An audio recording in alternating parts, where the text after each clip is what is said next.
నేను ఈ ఇన్విటేషన్ ఇస్తున్నప్పుడు పర్సనల్గా చాలా కనెక్ట్ అయింది రాకేష్ రెడ్డి అన్నకి.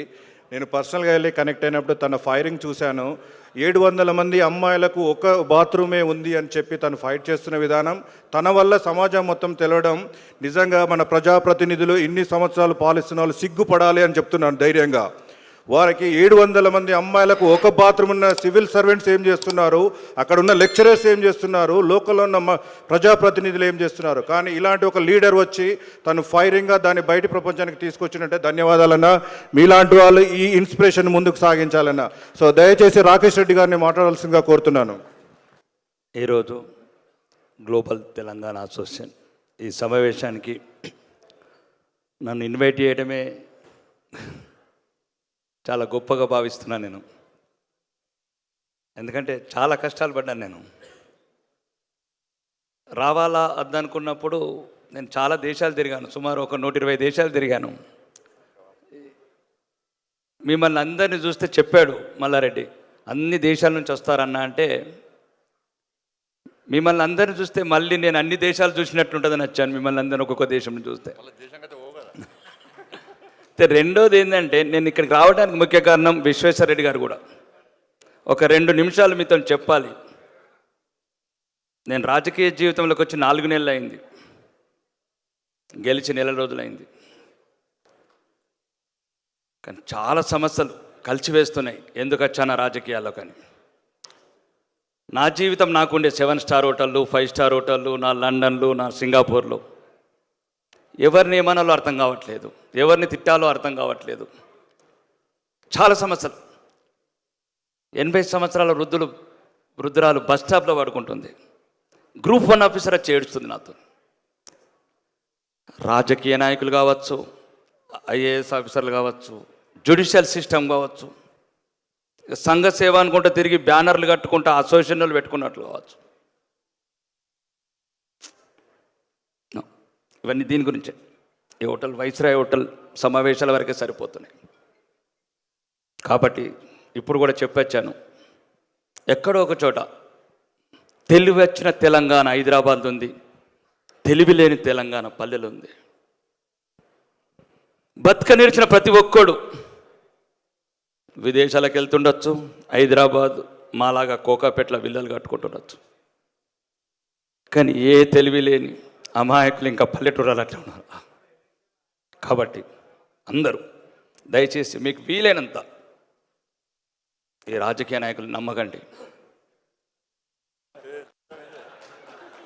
మంచి రాజకీయ నాయకులను ప్రోత్సహించండి. ఎందుకంటే నేను ఆ బాత్రూమ్ చూసిన తర్వాత ఆ పిల్లలు వచ్చి ఏడుస్తుంటే నేను డోర్లన్నీ పెట్టేసి, మీకు ఎందుకు చెప్పాలంటే 150 దేశాలకు వెళ్తుంది నా వాయిస్. వేరే చోట చెప్పేవని కాదు. డోర్ పెట్టేసి చెప్తలేరు. నేను కూడా చిన్నప్పుడు ఎంబీఓలో చెప్పాను, అంకుల్ అంతా బాగుంది. డోర్ పెట్టిన తర్వాత నేను నాన్నని రా, మీ డాడీని రా, మీ అంకుల్ రా అంటే కళ్ళల్లో నీళ్ళు రాలిపోతున్నాయి ఆ పిల్లలకు. 700 మంది అంకుల్ ఒక బాత్రూమ్. ఎవరిని అనాలా, ఎందుకు అనాలా? సిటీ సెంటర్ అది. మా విల్లలేమో 20 కోట్లు, మా కార్లేమో 2 కోట్లు. మాకు అర్థం కాలేదు నాకు, అంటే ఎందుకు వచ్చానని పరిస్థితి. మళ్ళీ తర్వాత రోజు ఒక ఫుడ్ మెయిన్ చూపిస్తే రోజు పప్పు నీళ్ళే పెడుతున్నారు అంకుల్ అని. ఏదో మొత్తానికి ఆ సమస్య పరిష్కరించిన తర్వాత మా పిఏ వెళ్ళాడు అన్నం తినడానికి. ఒక్కసారి ఆ పిల్లలు ఏమంటున్నారంటే, మీ సార్ని ఒక్కసారి మా హాస్టల్కి రమ్మను. అంత దైన్యం, అంత దరిద్రం. అందుకోసమే తెలంగాణ అసెంబ్లీ కూడా అడిగాను, మాకు mutton fry, chicken fry, fish fry 4 రకాలు ఉంటాను అడిగాను అక్కడ ఉన్నదని. దయచేసి నాకు అవకాశం వస్తే అసెంబ్లీలో స్పీకర్ గారిని అడుగుతాను, మాకు పెట్టే తిండి హాస్టళ్ళలో పెట్టండి, హాస్టల్లో పెట్టే తిండి అన్న మాకు పెట్టండి. కాబట్టి ఇట్లా చాలా వ్యత్యాసం ఉంది. మీరు చూసే కోకాపేట్ టవర్సు, జూబ్లీ హిల్స్, బస్ స్టాండ్లు చాలా చూశాను నేను కూడా. కానీ ఒక్కసారి మీరు అందరూ హైదరాబాద్ మీద కేంద్రీకృతం కాకుండా పల్లెలలో కూడా, టౌన్ సెంటర్లలో కూడా మాలాంటి వాళ్ళని పట్టుకోకుండా మీరు వెళ్ళండి. $1 ఇస్తారా, $2 ఇస్తారా, $3 ఇస్తారా, ఒక్కటని ఇవ్వండి, $1 అని ఇవ్వండి. దయచేసి ఒక్కసారి పల్లెలల్లో, అమాయక పల్లెలు అట్లే ఉన్నాయి. వీలైతే మీ అందరి సహకారంతో అందరు ముందు ముందు ఏదైనా కార్యక్రమాలు మీకు చెప్తే ఈరోజు చట్టసభలల్లో ప్రజాప్రతినిధులుగా ఉన్నాం. మీకు ఏది కావాలన్నా, మీరు ఏది చేయాలనుకున్నా మేము మీకు వారధులం అవుతాం మీ పల్లెలకు.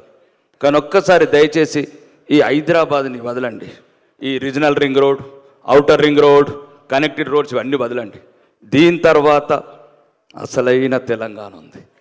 ఇదంతా రంగురంగుల తెలంగాణ. అర్థం కావట్లేదు హైదరాబాదు. దయచేసి అందరు కొద్దిగా బాధపడుతుండొచ్చు, ఎందుకంటే అంత కోటీశ్వర్లే ఉన్నారు కాబట్టి బాధ అనిపిస్తుండొచ్చు.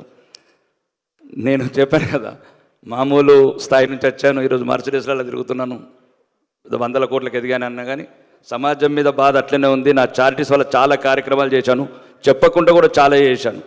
కానీ మీ అందరికి ఒకటే కోరుకుంటున్నాను, యువత కూడా నిర్వీర్యం అవుతుంది తెలంగాణలో. విశ్వేశ్వరరెడ్డి గారికి ఒక్క నిమిషం చెప్పాను, ఇమిగ్రేషన్ అవన్నీ చెప్పారు. ప్రపంచంలో ఉన్న అవకాశాలను వెతకండి, మీ దేశంలో ఉన్నాయి. న్యూజిలాండ్ కావచ్చు, న్యూయార్క్ కావచ్చు, రొమేనియా కావచ్చు, ఫ్రాన్స్ కావచ్చు, అర్జెంటీనా కావచ్చు, చాలా చోట్ల అవకాశాలు ఉన్నాయి. ఈ యువత కొద్ది ధైర్యం నింపండి. ఆత్మహత్యల వైపు పరిగెడుతున్నారు. ఈ తెలంగాణ చిన్న హైదరాబాద్ చిన్న సిటీని పట్టుకుని ఆత్మహత్యలు చేసుకుంటున్నారు. ఫర్ ఎగ్జాంపుల్ మొన్న చెప్పాను అన్నకు, ఆస్ట్రేలియా 2 కోట్ల పాపులేషన్ ఉంది, 20 మిలియన్స్. మనకన్నా 2 భూభాగం ఉంది. అంటే ఇంకా 278 కోట్ల పాపులేషన్ పట్టేటంత నేల ఉంది అక్కడ. కాబట్టి మన యువతకు మీరు ఎక్కడి దేశం వాళ్ళు అక్కడ ఎంతో కొంత వాళ్ళు క్రియేట్ చేయండి. అక్కడ ఇక్కడ బాగా నిరాశ నిస్పృహలకు లోనై ఉన్నారు. మీ అందరిని చివరికి ఇది ఒకటే కోరుకుంటున్నా, వీలైతే పల్లెల వైపు చూడండి, ఈ పట్టణం వైపు చూడడం తగ్గించండి. జై హింద్, జై భారత్.